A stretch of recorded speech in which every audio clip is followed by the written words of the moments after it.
I'm going to discuss the concept of social cost, and I'm going to do so using an example, and it's the social cost of illegal drugs. The reason I want to do that is there are two reasons. Why? So first of all, it's policy relevant in the sense that the social concept or the social cost of drugs is often used to justify different policies. For example, we should ban drugs because it costs society so much, or we should make it illegal because it's not so costly. So it's policy relevant. And sometimes you can even feel that it's just a competition of creating the biggest number. Now, the second reason is if drugs are actually legal, or if alcohol is legal, then you need to tax it, some people say, and the tax should be proportionate to the social cost of that substance. So you could say you could justify this by policy relevance in terms of how much we tax it. Now, there are two questions when it comes to tax here.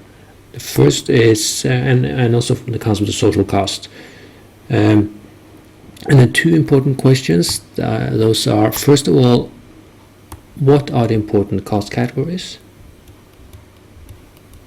And the second question is how to estimate the different cost categories. I'm going to focus on the first question, what are the important cost categories? So it's a conceptual distinction here. It's not so much on exactly how to do it. We can do that later on. Okay, so let's go to it.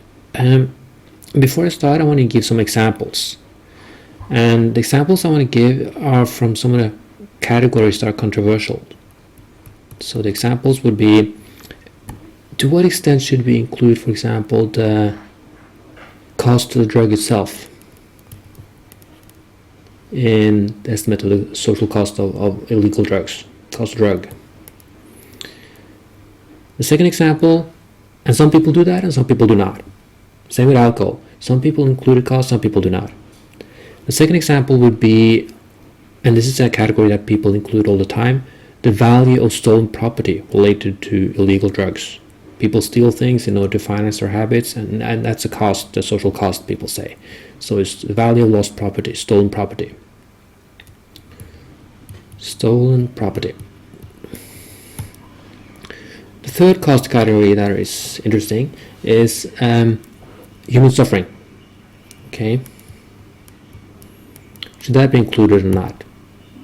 The suffering of family and friends and things like that. The fourth category is the value of lost productivity because they don't work, for example. So lost productivity. Lost productivity. And these are four examples of cost categories that are very important. For example, the cost of drug itself. In some estimates, that would be something like 1/3, maybe even 1/4 of the cost estimate. And these are important categories. For example, the value of the cost of drug itself, that would be something like 35% in some cost studies. Value of stolen property, it's really big. It's something like 45% sometimes, depends on the different studies. Value of human suffering, well, it's usually not included, but if you actually try to include it and try to estimate it, it could be as high as maybe 45% again. Value of lost productivity is usually the biggest category, so it's almost as big as 70% sometimes. Okay, so should we include all these four categories when we try to estimate the social cost of drugs? Well, in order to determine that, you need some kind of theory. What should be included, what should not be included? So before we actually start to discuss these four categories, we should have some theoretical background.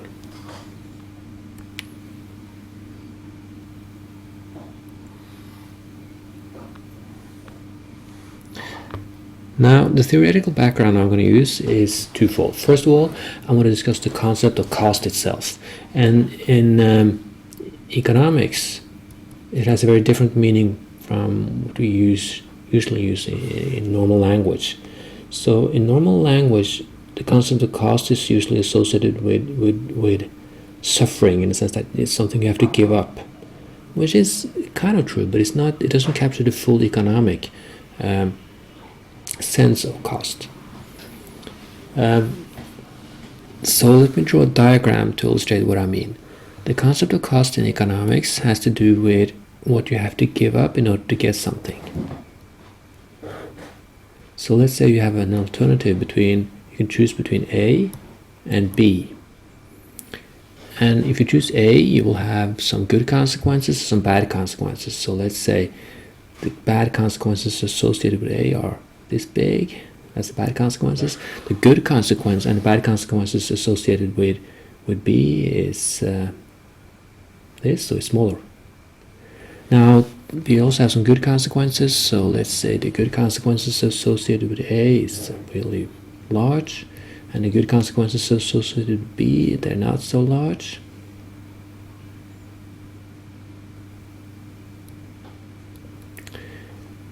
Now, if I ask you, what is the cost of doing A? Some people would say, well, the cost of doing A is the size of these negative consequences here. But that's wrong. Because in the economic sense, the cost is what you have to give up. And what do you have to give up when you choose A? You have to give up B.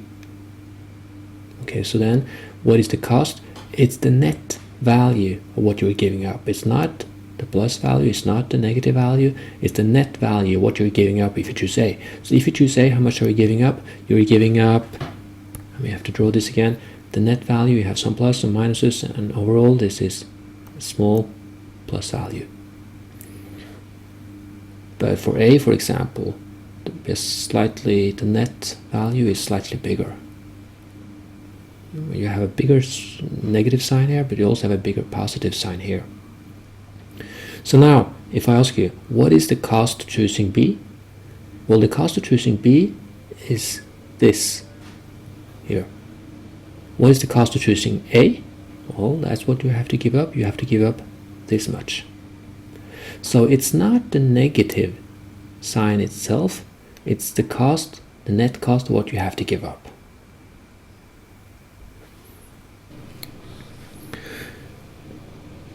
What does this mean for the concept of social cost of illegal drugs and for examples we have? Well, before we can discuss that, we should add that you have two kinds of costs. The total cost here is composed, when you have more than one individual, is composed of the social cost is equal to private cost plus external cost. So it means private cost is what you have to actually incur yourself when you do something, and then maybe some of the cost of what you're doing is imposed on society, and that's the external cost. And if you add those together, you have the social cost, the total cost, the relevant cost. Okay? If you use this concept, opportunity cost, and distinguish between private and external cost, and use it on the 4 examples here. Okay, let's say the cost of drug itself, is that a cost that is policy relevant? Well, it's a private cost. It's something you actually pay for yourself. So it's not really an external cost that would justify a tax. And in normal language, we would say that if you buy something and you pay for it, that only shows that it's a benefit to you, because otherwise you wouldn't buy it. So the cost of drug itself should probably not be included in the standard theory, but there are some exceptions and we're going to just discuss those later on. But no, it's a private cost. And actually, if you actually try to do it perfectly, you would say it indicates benefit. The fact that actually people buy something shows that it gives them pleasure, so it's not a cost at all, it's a benefit, and the size of it should be included in the plus here. Okay, what about the value of stolen property? That should be a cost then, shouldn't it? Well, again, it's, if you're looking at social cost, meaning the cost for all of society, then a stolen car is not really a lost value, it's just a transfer. The fact that someone else owns the car means that the car has not been lost, or society as a whole.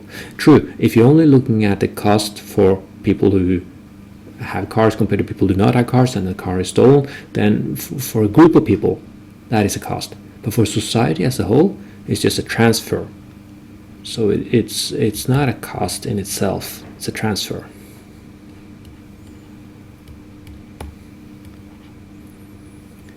What about human suffering? Well, human suffering is definitely part of this, and you could say it's a negative value here. But it's a problematic category in the sense that, should I include things that you do that I do not like? So in that sense, it's a philosophical problem, because we do not want to include all kinds of interdependent utilities like that. So it's a problem.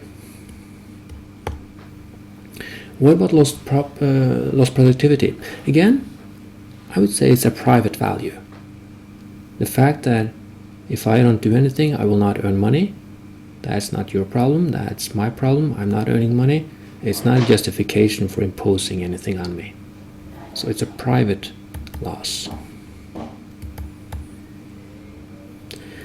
So if I use this framework here, it shows that you should be very careful about including all these cost categories when you try to estimate the social cost of illegal drugs. Theoretically, you don't really have a justification for that. But there are some exceptions, and we're going to get to those. Now, the first exception I want to deal with is the cost of the drug itself. I said it was not a cost because the fact that you actually pay for something shows that you value it, and then that cannot be a cost. What if you're actually buying something and it doesn't, that in itself does not show that you actually enjoy it? So a lot of people say that, oh, they buy alcohol, but they're not really enjoying the alcohol. They don't get any benefit from it. They're just addicted. So if you're willing to accept that there are things like weakness of will, for example, or that people they make mistakes, then the fact that they're doing it does not automatically mean that they're getting a benefit from it. But you have to be willing to make some strong assumptions then that, well, they're doing something that they're not really enjoying. You kind of have to be a dictator of their own, or what's good or bad for themselves. But that's possible.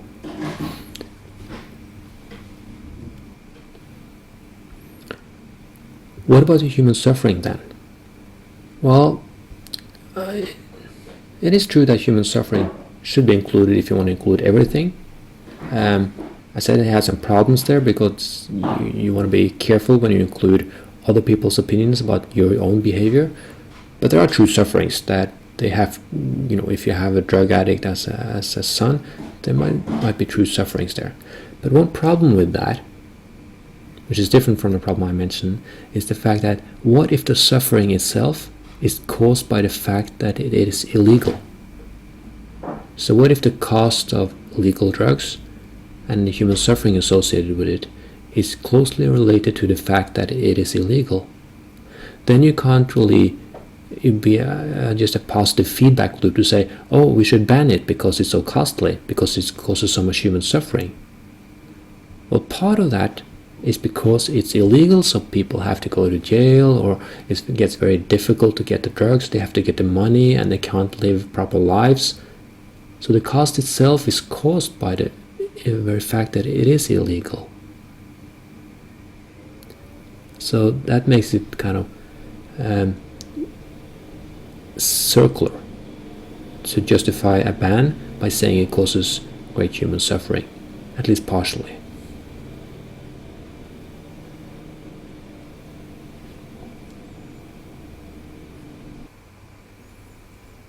And you can go on to discuss different philosophical and different empirical problems, all these different categories.